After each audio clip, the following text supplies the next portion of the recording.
Imagine uma corrida onde carros passam a mais de 250 km por hora diante de uma multidão animada. O público vibra a cada ultrapassagem, motores rugem, o cheiro de combustível invade o ar. Tudo parece parte de um espetáculo de velocidade e tecnologia. Mas agora imagine que em poucos segundos esse espetáculo se transforma em um dos maiores desastres esportivos da história.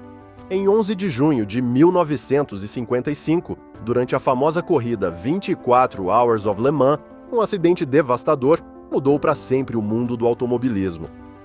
Um carro de corrida foi lançado contra a arquibancada. Destroços voaram sobre o público. Explosões e chamas tomaram conta do circuito. Ao final daquela noite, 83 pessoas estavam mortas e mais de 120 haviam ficado feridas. Era o maior desastre já registrado no automobilismo. Mas o que torna essa história ainda mais chocante é que, apesar de tudo isso, a corrida continuou.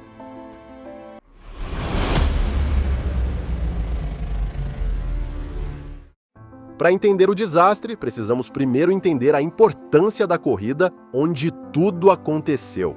As 24 horas de Le Mans era considerada uma das competições mais difíceis do mundo.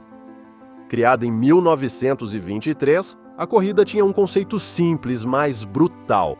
Os carros precisavam correr durante 24 horas seguidas, alternando pilotos e enfrentando todas as condições possíveis: dia, noite, cansaço, problemas mecânicos e velocidades cada vez mais altas. O vencedor não era necessariamente o mais rápido, era aquele que conseguia sobreviver ao desafio inteiro. Na década de 1950, vencer Le Mans era o maior troféu que uma montadora poderia conquistar. A corrida se tornava uma vitrine tecnológica. Cada vitória significava prestígio internacional, propaganda gratuita e aumento nas vendas de carros. Não era apenas uma corrida, era uma guerra entre fabricantes.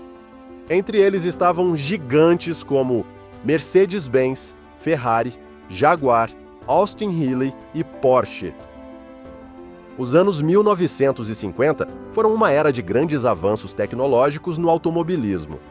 As montadoras estavam investindo enormes quantias em pesquisa e desenvolvimento. Motores mais potentes, materiais mais leves, aerodinâmica mais eficiente. Tudo isso permitia que os carros atingissem velocidades cada vez maiores. Um dos carros mais impressionantes daquele ano era o Mercedes-Benz 300 SLR. O carro era uma obra-prima da engenharia.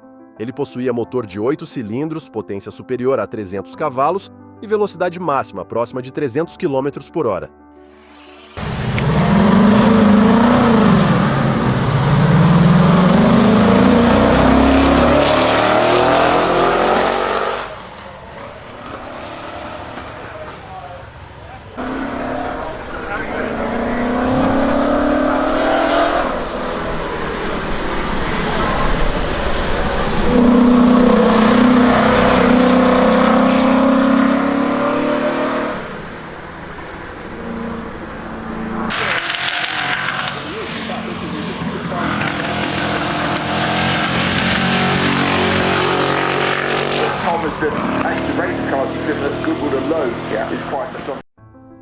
Mas havia um grande problema. Enquanto os carros evoluíam rapidamente, as pistas permaneciam praticamente as mesmas. Circuitos criados nas décadas anteriores não tinham infraestrutura de segurança adequada. Arquibancadas ficavam extremamente próximas da pista. Barreiras de proteção eram mínimas e áreas de escape quase não existiam. Era uma receita perfeita para o desastre. O circuito de Le Mans não era um autódromo tradicional. Ele era formado por estradas públicas fechadas para a corrida. Isso significava que boa parte do percurso tinha sido projetada para carros comuns, não para máquinas que ultrapassavam 250 km por hora. O circuito tinha mais de 13 km de extensão. Um de seus trechos mais famosos era a longa reta chamada Mulsanne Straight.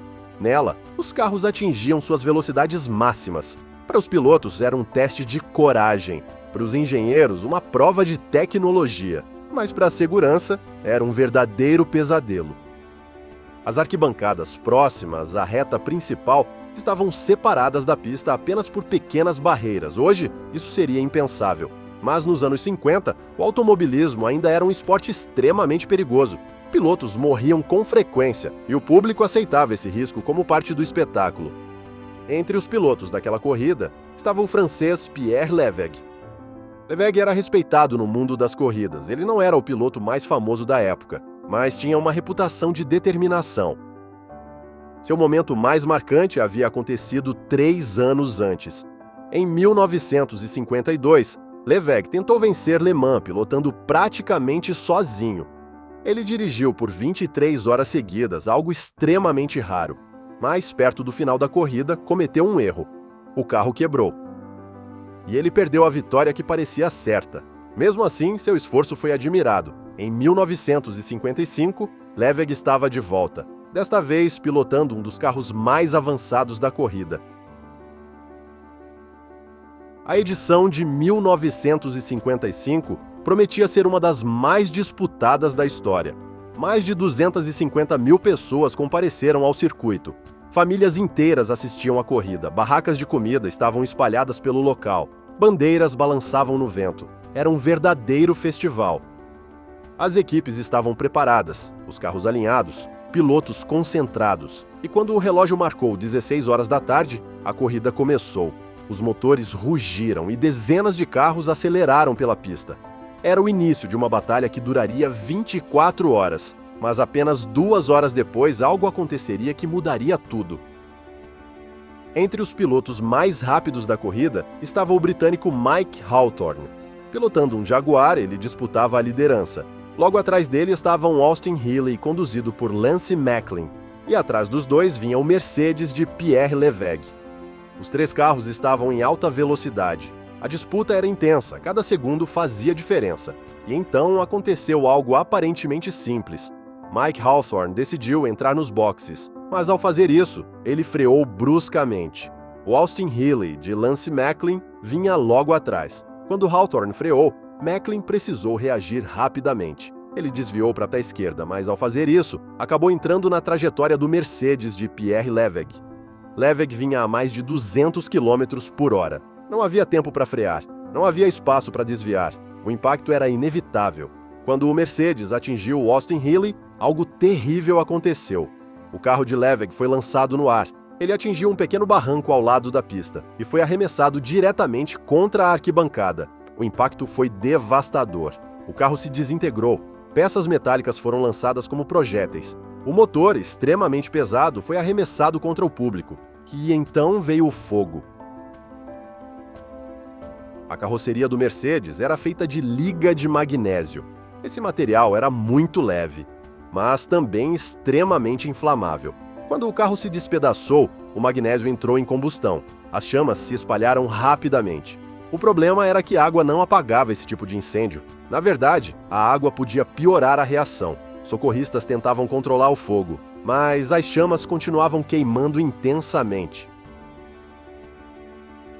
O impacto gerou uma cena caótica. Espectadores correram em pânico, muitos estavam feridos, outros estavam em choque. Médicos e voluntários tentavam socorrer as vítimas, mas as condições eram extremamente difíceis. Hospitais da região ficaram rapidamente lotados e o número de mortos começou a aumentar.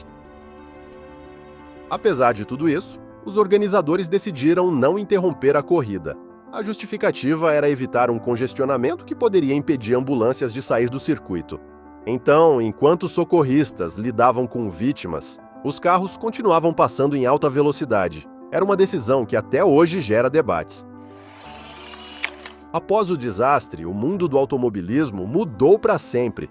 Novas regras de segurança foram criadas. Pistas passaram a ter barreiras de proteção, áreas de escape e arquibancadas mais afastadas.